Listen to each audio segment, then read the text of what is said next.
Bismillahirrahmanirrahim. Syukur Alhamdulillah kita masih lagi diberi peluang untuk bernafas atas nikmat dan rahmat Allah Subhanahu Wa Taala. Selawat dan juga salam buat junjungan Nabi besar kita Nabi Muhammad sallallahu alaihi wasallam, ahli keluarga dan para sahabat baginda. Assalamualaikum warahmatullahi wabarakatuh. Salam sejahtera dan juga selamat pagi Isnin.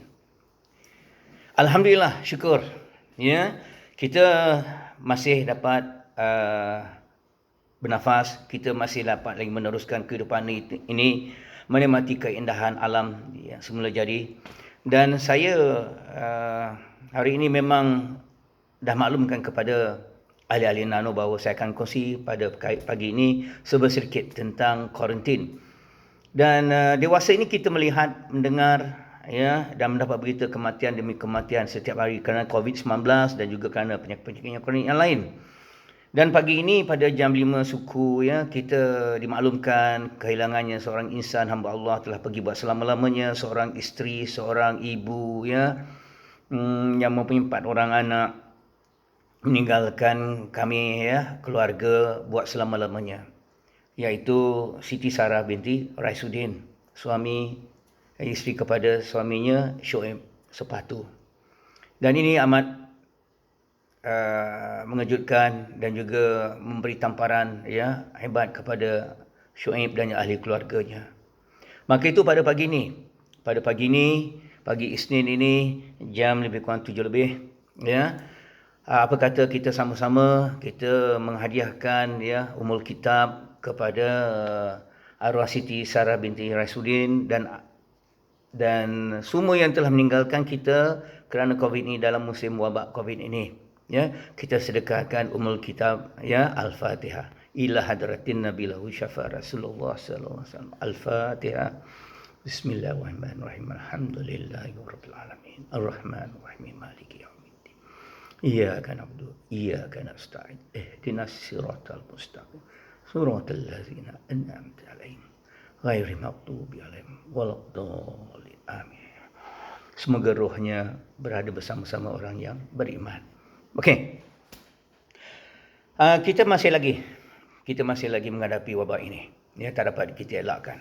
Baik.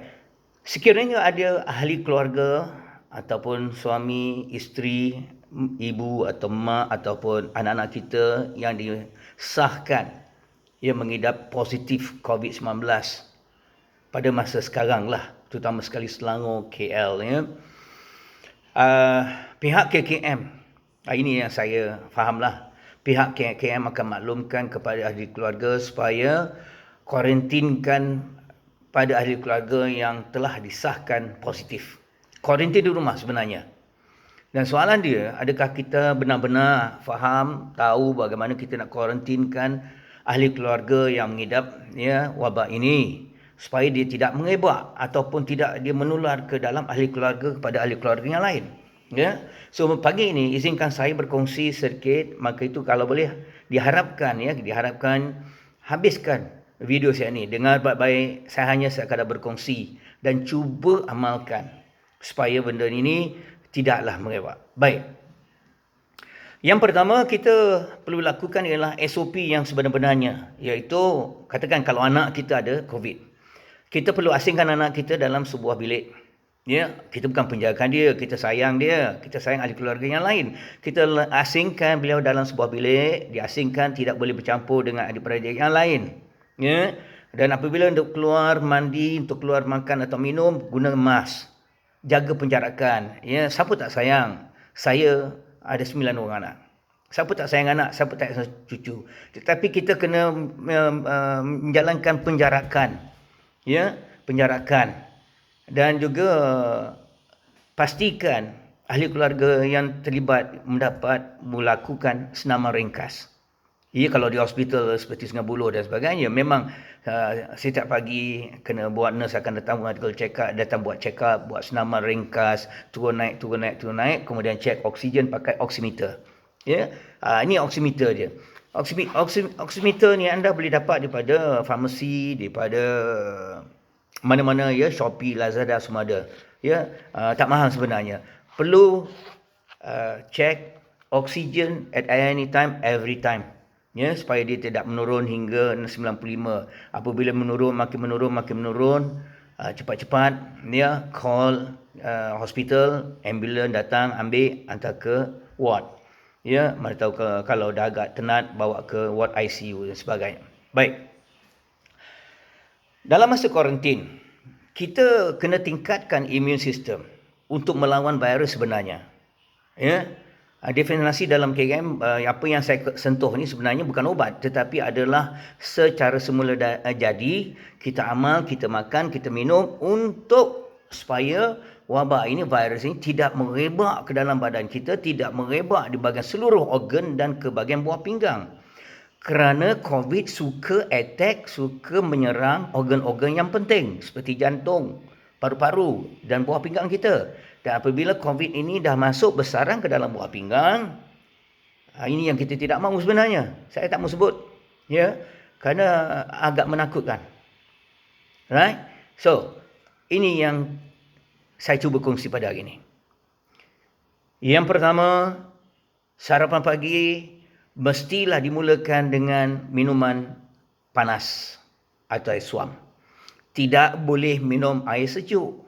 Tidak boleh minum ais bila dah kena COVID. Okey, positif. Apakah minumannya, dok? Yang selamat, yang elok diminum. Walaupun mungkin ada ahli keluarga yang tak biasa. Biasa kita minum kopi lah, Nescafe, Milo lah, teh tarik. Tetapi bila dah kena COVID, bila dah positif, kena tukar cara budaya kita sebenarnya. Buat sementara waktu dalam masa 10 hari di kuarantin dalam rumah. Okay? Yang pertama, minuman yang kegemaran saya every morning lah. Saya tukar-tukar sebenarnya. Okay, lemon. Kita boleh buat lemon, teh lemon.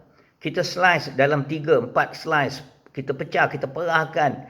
Keluarkan dia punya kata bahan-bahan dalam lemon ini. Lemon boleh, lemon hijau boleh, lemon kuning pun boleh. Ini. Kita terus minum. Tiap-tiap pagi.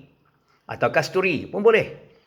Dan semalam baru saya buat, iaitu minuman pagi panas Halia O. Halia sebenarnya, kalau ayah ibu tidak percaya, cuba rujuk pada Google ataupun Wikipedia dan sebagainya. Apa itu kelebihan Halia? Saya sendiri ada tanam Halia kat rumah. Halia bara pun ada sebenarnya. Ya. So ini sebenarnya minuman iaitu untuk membantu memulihkan kita atau melawan COVID secara semula jadi. Ya, kita ikhtiar dan usaha. Ini satu kewajipan yang Allah Ta'ala wajibkan kita sebenarnya. Jangan kita hanya duduk diam saja di rumah, buat makan-makan biasa. Tak boleh. Kalau kita sayang benar-benar ahli keluarga kita, kita kena lakukan. Madul bah? Yes, boleh. Habatul sauda? Boleh. Tapi semua dalam keadaan yang panas. Bukan kata artinya tuang saja air itu terus minum. Tidak. Biar dia berada dalam keadaan yang suam-suam, barulah kita boleh minum. Lepas itu, buah-buahan yang saya syorkan waktu pagi. Kita nak naikkan dan build up balik sistem imun.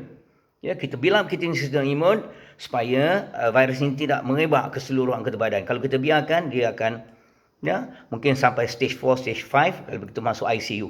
Okey, avocado. Ini satu buah yang memang kita jarang nak makan atau tak pernah makan sebenarnya, ya. Tapi saya kalau pergi mana-mana, saya pergi Indon dulu, saya pergi kedai-kedai Minang, saya suka minta avokat.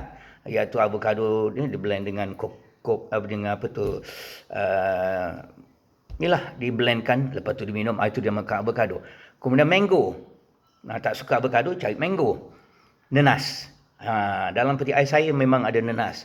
Nenas buah-buahan yang tinggi bahan dia, yang boleh membantutkan daripada merebaknya virus dalam badan kita ni. Oren, betik, kenal tak betik? Ataupun papaya orang panggil. Dragon fruit, apricot, strawberry. So, mulakan dengan minuman yang panas dengan buah-buahan. A very good, orang kata morning breakfast yang sihat, yang insya-Allah akan naikkan your immune system atau sistem badan kita. Kemudian lepas buat itu, keluar daripada rumah, kita keluar daripada rumah, duduk di depan rumah.